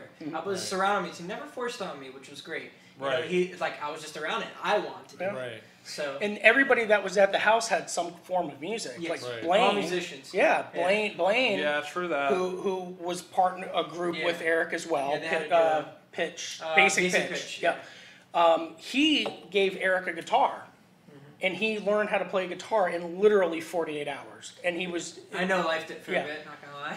It was crazy, but still, I mean, It was great, yeah. That's when we knew. He Right. called me and he Oh, said, shit, "Dude, yeah. he's playing this thing. It's only been 48 hours." So are you like a legit prodigy? I wouldn't consider myself that. I'm just a human who expresses his inner emotions through sound. Right, but you're inclined more so than somebody else who might like pick it up and try it for the first time. I mean, it depends who you ask. To me, it's not competition. It's a I got you. contribution. No, I got you. I know got what you. I mean? We're all Well, I'm just contributing saying, towards the same thing. like me, like I know music because Mm-hmm. I played it for a long time. Did I ever pick up an instrument and boom, like did you know how long it took me to learn how to beat Yeah. match? Mm. Fucking forever, dude. And I How was long playing, did it take you to learn how to play a saxophone? Right, that's what I'm saying. Yeah. Yeah, I mean, I actually tried to play French horn first, Yeah. and I couldn't. My embouchure, I Yeah. couldn't get the Yeah. sound out of the mouthpiece. So then I played saxophone. So yeah, I mean, it took me a couple of years to get good, and I was Yeah. first chair, forever. Until And he I picks stopped. up a guitar and plays it in 48 Well, hours. and that's what I'm So- saying. Like, so like I get it. I mean, yeah, and being humble Yeah. and all that stuff, but facts are facts. Like if that's a talent that you have, Now you ask can me learn if from I it. think he's a prodigy. Yes, Okay. I do. Okay. Yeah. I Yeah, appreciate I do. it. Yeah. So when you decided that you wanted to go pro, like, was Eric putting was he giving you input on the stuff you were doing, or were you So- asking him for things? So the thing is, even though we have very similar backgrounds, we were very different. So he was more of a DJ who Right. dabbled in production. You know what I mean? And he got it very good, of Yeah. course, later on. But I started as a musician producer. I never Okay. DJ'd. I've Right. yet to Yeah. DJ. It's not Right. my thing. I love the art form. I think it's incredible, especially the vinyl mixing. Right. But I didn't start that way. It was Right, a little bit right. different. So yeah, we taught each other. I would teach him things. He would teach me. I know music theory. He didn't know music. Okay, okay. So he would just do what sounds good. Some of the best musicians of all time are that way. Right. we Yeah, all- I know we- several. Yeah, You can't exactly. read music, don't know music. We all have helped each other out. Exactly. He Right. sent me Team. snippets. Hey, what do you think of this? Right. Oh, I tweak this with the bass drums or Yeah. whatever. And Eric would do the same thing. Hey, here's Formula of Fear. I want you to hear this remix. Yeah. Tell me what you think. And I would Yeah. tweak things. And Right. all of us were helping each other. As And a that's- team, Okay, no, that's cool, man. Yeah. That's a very cool thing to be around. Like when you're young, is all those Yeah, I was very DJs blessed. and like good DJs. Like that's some cool shit. See, and that's one of the things that, yes, DJs are good. Everybody is good. I like to believe that everybody's in this collective, but going back to it, Scott was my friend, Eric was my friend. And everybody's like, dude, those are like the masters of craft. And to Right. me, it's like, that's Scott. Yeah, no, those are That's no, Eric, I get it. I you know, get it. Yeah, it's- no, I totally get Yeah. it. But it's still like if you look at it from an outside perspective, Yeah. like you had some very good Yeah. teachers. And I'm grateful for Yeah. that. And unfortunately, I did take it for granted. And that's why I keep in constant communication with Scott. Because Right. I don't want to take that for granted if something were to happen to me. So that Scott, if you're Yeah. listening, what the fuck, Come up here. Yeah. So no, that's cool. So all right, so we talked about. All right, so I just want you to take a guess what time we're at. I have no idea. 2 hours? Hour 10, hour 20. Hour 10. Yeah. Yeah, about hour and 11. So, and I'm not saying we're stopping. I'm just Yeah. saying like it goes by fast, Yeah, right? that's fine. So you were talking about. So we talked about DMC. So he's got two, Three. Three. three. He's got three. Okay, all right. And is that like online? Not the plaque, but like these awards or something like that? I believe there's an interview that is somewhere. Yeah, I know if you go to YouTube, Jamie, he would know. Mike Bliss, I believe, took video of Exotic and Craze playing back to back with each other at this award ceremony. Shit. That was an incredible Who was sight to it? watch. Mike Bliss. Yeah, and I think it's on YouTube. If you Google Exotic DJ Craze, you're gonna find it. Yeah, I've seen Craze. I was like, from here to you in Miami on the rooftop one time, and I'm just like, I don't fucking get how he's even. Somebody, wild, shout out to Bobby Buzz, because he just cut my hair this morning. He had told me a really wild story today about Craze. Is he in Fort Lauderdale? Yeah. I don't think I've ever Yeah, met him. I've listened to some of his mixes though. So believe it or not, this is kind of the crazy story. I just moved into an area called Coral Springs, and I don't really know anybody. I found out Michael Bliss lives there, Bobby Buzz lives there, Anime lives there, and we're all within a block of each other. Okay. And then I found out that Anthony Hooker lives in Hollywood, which is like 5 miles away. I thought he still lived in Port St. Lucie. I So hit him did I. up and I was like, dude, come on the show. He's like, I'm in Hollywood. Yeah. I'm like, oh, I just had shit. lunch with him the other day. Okay, Yeah, because yeah. he made a Viking. Dude, watching that guy play is fucking awesome. He gets into that Yeah. shit. Yeah. So, anyway, so I was getting my hair cut with Bobby, and Bobby had told me a story about Craze where he was, his friend had come over, and his friend said, I'm bringing my cousin, and his cousin happened to be Craze, but Bobby didn't know it. So Bobby's playing, and he just learned how to DJ, and he's showing these guys, and Craze goes through his record crate, pulls out 2 records, and just goes totally crazy, and Bobby's like, what the hell's going on? And he goes, hey, I'm DJ Craze, I'm this D. And by that time, Craze had already won world champion DMC and everything, so Bobby knew who he was. Yeah. So I hear those stories from a lot of people. No, that's fucking Yeah. awesome. So, okay, so you were talking about a book. Yeah. So let's talk about that. So one of the things that I have kind of quietly been working on is, with the help of everybody that's involved, whether it's in the breakbeat community or the battle DJ community, the hip hop community, the New York people, the people from New Jersey, Pennsylvania, everybody involved, I am slowly working on piecing together what I'd like to call a book. It might not be a book, there might not be enough information, but basically putting together the entire life story of Exotic E. Who he was as a kid, how he got into the music, who he was involved with, who he went on tours with, Jealous J, Jock D, Stevie D, Michael Bliss, all these DJs, Magic Mike, DJ Craze, they were inducted together. Right. I've been in contact with all of these people. I've also been in contact with DJ Laz, who Eric and Laz were very close, and there's a video out there on YouTube called The Bass at 8 Miami where they did an interview. Did that was supposed to be a movie, right? I think so. Did it yeah. ever come out? No, I don't think so. Okay. It's just on YouTube. Okay. So I know they did a big premiere at some event. I know Eric went to that, but Yeah, I went to as well. yeah. I didn't make it. Private theater. Yeah. So they did an interview with Exotic E and with DJ Laz. That's So fucking cool. I know that there's history there. Right. So when I met up with Laz at Eric's funeral, that was one of the things I talked to him about. Hey, I want to learn more. Can we do lunch? Can I keep in contact with you? And he said, absolutely. So he gave me his phone number and all, and I've been in contact with him through Instagram, but he's been busy. He's got this new venture that's going on. And then I was talking to Stevie D. And Stevie D said, why don't you just reach out to Craze? Shoot him a message on Instagram. He always answers his Instagram. I'm thinking there's no way. Right. DJ Craze is arguably the best DJ in the world. Why is he going to answer me? And I said, hey, Craze, this is Chad. I'm Exotic E's little brother. I sent him a picture of 2 of us, and he says, whatever you need. I'm here for Exotic E. Awesome. So I'm like, let's do lunch. Dude, you should make a motherfucking Netflix documentary. Well, They said they were gonna spend $20 billion on fucking original content this year. That is an idea, but I don't have the marketing skills to do that. No, dude, you got to just find somebody to do the writing for him. You got to find somebody to do the writing for him. I mean, you probably know somebody. I might. So, I mean, and that was some of the things that I want to learn these stories. I want to sit down and I want to talk to Mario because Mario watched him grow up. Mario was like a father figure to him. I want to talk to Eric's dad. I want to talk to his 2 brothers. I want to talk to Erica, his sister. I want to know what he was like as a kid. I want to know what got him into hip hop.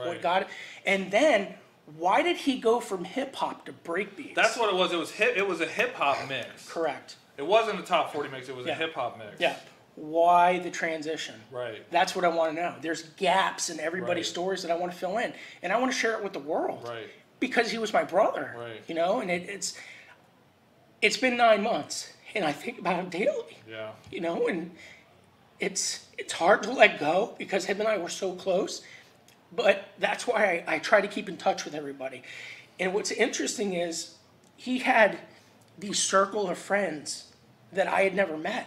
I didn't know the hip hop community. I didn't know his Zulu Nation brotherhood. I didn't know Mike Bliss. I didn't know Stevie D. I didn't know DJ Laz. I didn't know all these different groups of people until Eric passed away. So Eric became my brother. But then when he passed, I gained more brothers. Like his family. Yeah. And it's...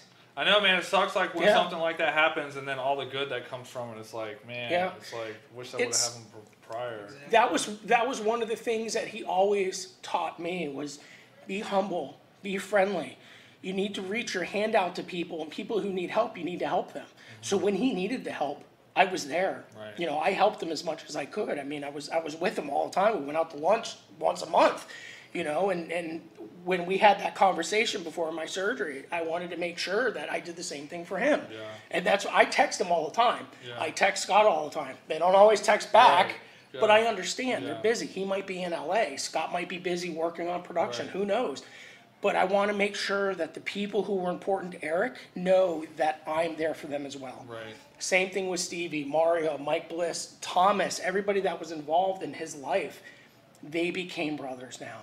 And it's the family just grows. Right. And it grows and it Right. grows and it grows. And I mean, dude, you Yeah. know that you're definitely going to have Florida watching that shit. yeah, I mean, know? one of the other things that Eric taught me is not to care about the notoriety. I don't care about becoming popular. I don't care about being this big DJ playing all these world events. That Right. didn't matter to me. I'm doing it for fun. Yeah. That's what this is about. This isn't for the world. This is for him. This is what I want to do to contribute to his life because there's a lot that he gave me. I want to be Yeah. able to give him something back. I mean, he gave me some stuff too, just those couple of times, Yeah. man. Like, just meeting him and seeing, like, how cool people can be, even though they're, like, you know, up there Yeah. in the scene. It was like, that Yeah. kind of, like, See, and it's- helped me want to book other people. Yeah, and it's funny because you and I had the conversation when we did the Valentine's Day Massacre. It's like I remember people coming up to me and be like, "Hey, who are you?" I'm like, "I'm the fat guy that stands behind Exotic E and dances around like a crazy person, and then I'll drop a few tracks." And you know, and there was another That's text the that, hype man. Yeah, but we were playing together. Yeah, You know, no, I people know. didn't know who I was Yeah. because he was teaching me. He was showing me, and what people didn't know is what was going behind the scenes. Right. I was submitting mixes to Scott. I was submitting mixes to Eric. What do you guys think? Tweak this, tweak this, tweak Right. this, tweak this. And that's how I became the artist that I am, is Right. because of help from people like him. And now I want to give back, Yeah. at least for Eric. You know, I mean, Scott too. I love Scott like a brother, but at the same time, you know, I So, lost this. How That's, you know, long were Scott and Eric friends? I don't even know. Well before you? Yes, I yes. may be incorrect with this information, but I want to say since 98, 99. Okay. Rough guesstimate here, Okay. because we used to live in Port St. Lucie, and I believe that's how they met each other. Okay. That was gonna be one of my questions. So Yeah. he used to live up Yeah, here, we used to and live then up but here. when I booked you guys, he didn't live No, up here. he was in Okay. Fort Lauderdale. Yeah. Yeah. Okay. Gotcha. You guys were Like I living said, in I was Boca. quite young. Yeah, we moved to Boca after Port Yeah. St. Lucie. Okay. But yeah, Yeah. we were up here for I think 5 years. So yeah. Well, dude, I mean, it definitely sounds like that's something worth doing. I mean, and Yeah, I mean it's definitely something I want to do. I want to contribute more and let people know because there's the breakbeat community. A lot of those guys didn't know about the DMC stuff. The DMC people probably didn't know about the breakbeat community. Right. A lot of people didn't even know that he was getting into drum and bass, and I that's didn't hear that, but I wouldn't that's have what I heard mean. it, So, yeah. as a matter of fact, if I'm not mistaken, when I started really publishing myself on Facebook and everything, I think Eric reached out to Jesse Williams and had kind of told Jesse about me, and Jesse kind of, you know, he started tuning into a lot of my mixes and everything, Okay. and I think that's when he really started getting into drum and bass. I think he may have been working with Jesse. I might be speaking out of place. I'm not 100% sure. But I believe that's how the whole thing started. how Eric and then- got into drum and bass. Correct. Okay. It was kind of me pushing him. I tried for years to get him involved with it. And finally he said, "Hey, I got something for you." He produced this mix called Liquid Love. Yep. And I was the first person that listened to it. I was blown away. I was like, "You got to be kidding me. You finally got the ear." You for got it." to hear the right drum and bass. Yeah. Yeah. I never was into it. I had heard, like, I had a Blackstone Empire record. You know, I had heard some guys around here that were playing it, but they were playing like super aggressive, like abrasive shit. I didn't even know Liquid was a style. Yeah. And then Brian told me about Hospital Records. Yep.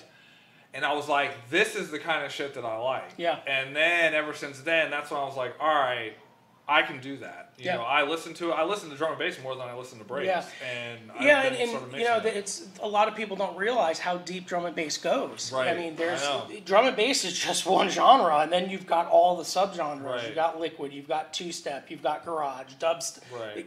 You know, there's a dubstep variety of drum and bass, and then Right.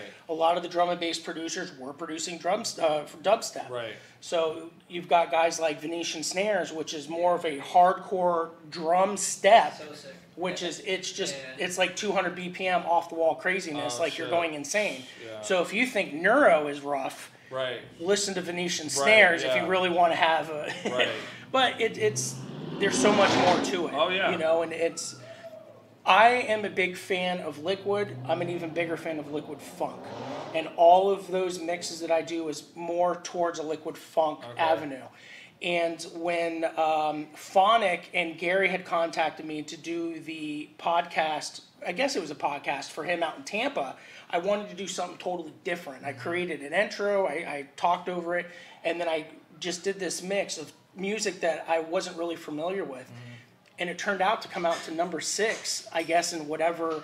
On Mixcloud Yeah, or that was. Remember, I sent you the thing. I said whatever it was that particular podcast was Wow. number 6 in this whatever score. I don't know what it was. What are you going to play tonight? So just for people who don't know, like after this, play Well, a set, or if you got to go, that's cool. Yeah, we whichever. might have to go Okay. because it's Okay. cutting Well, close that's cool. to We 8, can but start wrapping it up. We've been going for almost an hour and a half. Either way. It goes So yeah, quick. it does. It does go quick. So, So, but- if you were gonna play, what were you gonna play drum and bass or you gonna So play breaks? it could have been either way Okay. because you know one of the other things that Eric had taught me is play what you feel. You know, Right. and you know. Over the past couple of days with my practicing and all, it's all been breaks. You know, Bobby this morning goes, I didn't even know you played breaks. Right. Because last night my podcast, the broadcast was Right. mostly breaks, and I transitioned into drum and bass. Okay. I took one of Infinity's songs and started to speed it up to 174, and then went loose from there. All right, cool. So, and I don't know if you knew this, but Inside Your Soul, Mm-hmm. on the flip side, was a drum and bass version of it. So I may know that, but yeah, I have the album, used but to I use that as a transition. I would play I breaks. probably, you know what? I bet it was. I bet when I maybe figured that out, didn't know what drum and bass was. So, I was like, I don't like this. yeah, I You know, I that's probably flipped what it was. and I was like, oh my god, that's a drum and bass track. Yeah. So I would use it as progression. I'd go into Inside Your Soul breaks, Okay. play the drum and bass version of it, and then Okay. flow into That's cool. It's there's no rules. Right. You No, know? I like that, dude. I like that because I when you say that, I reflect on like how I do the Yeah. DJ thing, and like I have my own construct of like Yeah. what I do, and it is very rule based, except for the track selection. I do exactly what you said. Yeah. I feel it. Like Yeah. I don't even try to think about the track. I just scroll through the list until one of them. I Yeah. fucking have that. I call it DJ intuition. Yeah. And it just Yeah. fucking hits me, and then So- that's what's going next. One of the things that I've also experienced, and I might be the only person in People Hole who can think I need to be checked into an insane asylum for saying this, but I see colors with music. Synesthesia, we all have it. So- Okay, so let I me- didn't let know me- that. I didn't know there was Let a me term tell you guys for it. something. My Okay. email address is isynesthesiai@gmail.com. Awesome. All of my usernames that I ever make are synesthesia. Cool. Okay, see, I didn't know there was a term for it Yep. because I noticed it in car audio. I would sit in cars for hours at a time and I would shut my eyes, or even if I'm looking at you and I hear music, I'll see colors and I would paint just images of things that reminded me of the song. For instance, Georgia on My Mind was, you know, one of those songs that was really big in the SQ community for tuning. And I would think of just a farmland in Georgia with Yeah. beaches everywhere, and I would draw the colors while I'm listening to each frequency would be a different color. I didn't know other people had that. Because, So what it is actually, the reason why I know about it, I'm putting myself out there, Mm-hmm. it's something that happens when you take psychedelics. yes, So when you're like taking acid, you can hear colors or see Yes, sounds. that makes sense, And 'cause it's I've the experienced crossing that. of the pathways. Could be. So your visual pathway intercepts your auditory pathway or something like that, and that's it. But I've never experienced it outside of that. Yeah, so there was a guy who lived across the street from me who happened to be my dentist, who was really big into JL audio, and he knew, you know, what my history was. And he came over to my house one day and he's like, "Hey, I just bought this big system. I put it in. It sounds like crap. Yeah. I want you to go in and listen to it." And he sat next to me, and he was a big hybrid fan. And he put in a hybrid mix, and I'm starting to do things. And he had asked me, he goes, what are you doing? Tell me what you're doing. I said, "I'm painting pictures." And it totally blew his mind. And he's like, "I can't even pretend to know what you're talking about." That's some cool shit. But, and I tried to explain it to him. In the way that he talked to me, he was like, I can't even imagine. So at that point, I said, "I'm never going to mention this to anybody else," because I thought I was the only sociopath or whatever, you know, that I've was having experienced it many times, but only under the But influence. it's always, anytime that there's music, like when he, every time I listen to music, I get colors. Yeah. Every single time. It's a driving force. when I DJ, it's the same thing. If I hear low end kicks, it might be a blue, and then I hear hi-hats, it might be a red, and that's what I mean. So when I'm doing these mixes and the precision mixing and with the tuning, that's how I earned that name, the Surgeon of Sound, is because it's so intricate. I would paint these colors, and I would have just it's hard to explain. You're painting the soundscape. No, I completely get it, because like I said, I had told you, I worked at Tape Deck, and I was not a tuner or anything, but this guy that was one of my good friends, that's what he did, is he tuned systems. Yeah. So he had horns and all that kind of shit, and so the window is your soundscape, you know? So you're trying to paint the picture of the band playing. Correct. There's a name for it. What's the name for that? The sound image? It's soundstage. You're imaging your soundstage, however you want the to call imaging. it. Yeah, That's what it was, the imaging. So I would watch him, and what we would do is we get super high, smoke a bunch of weed, sit in his car, and I would, so, you know, I had played saxophone, so I had a little bit of an ear, and I could see the band. Cool. Because that's setting up the soundstage properly, you know, like, or the imaging. So the drum is behind the fucking guitar, you know, like that kind of shit. So to expand on that, I'm painting the band. Right. No, I got you. I get it. I completely get it. I didn't use colors, kind of visualizing, but it happens all the time. Like when we were on the ride up here, he was playing some of his new music, and I had asked him, I'm like, for some reason, it sounds like, you know, the drums are all left side biased, because I'm seeing the blues and I'm seeing the yellows and the reds, but then I realized it's probably the car, because the imaging in the car is terrible. The acoustics there is horrible. But you know, it's stuff like that, and I stopped mentioning that to people because I thought it was scaring them. It's like, dude, you that's know, cool shit. This guy's crazy. He's seeing colors when he's listening to shit. Well, let's wrap up on that note, because that's a cool thing to know. So, dude, thank you guys both for coming on. I want to know more. Yeah, dude, I appreciate you guys coming up here, man, for real. So, and if you know anybody else that's interested in coming on, even if you got DJ friends or whatever, dude, like, I mean, we can come up here, have half a day of it and shit. I've got a couple buddies who are going to be coming in from overseas for Winter Music Conference. Yeah, man. Yeah. I don't know if they're going to have time to do it, because there's 3 major events that I shouldn't call them major, the private events that they're doing, that they might be in and out. Right. So no, I got you. You know, and then to go from Miami to Port St. Louis is a 2-hour deal. Well, I have an idea for that. I'm going to talk to you about it when we're done. So, but thank you everybody for tuning in. So this will be up on YouTube probably next week. I gotta do the editing and shit like that, and I'll get it up there. So next time we'll talk car audio, we'll talk drum corps. Yeah, dude, that's cool, man. And then, dude, you're welcome back anytime, dude. Much. So yeah, man, no, I appreciate you guys coming. So thanks everybody for tuning in. Like I said, this will be up on YouTube probably next week, so check it out. You guys can share it from there, all that kind of stuff. And we'll be signing off. I'm probably going to DJ here in a little bit. I got to switch some equipment out. I'll play maybe a set for like an hour and a half, something like that. So look out for that. If not, we'll see you guys next time, and thank you for tuning in.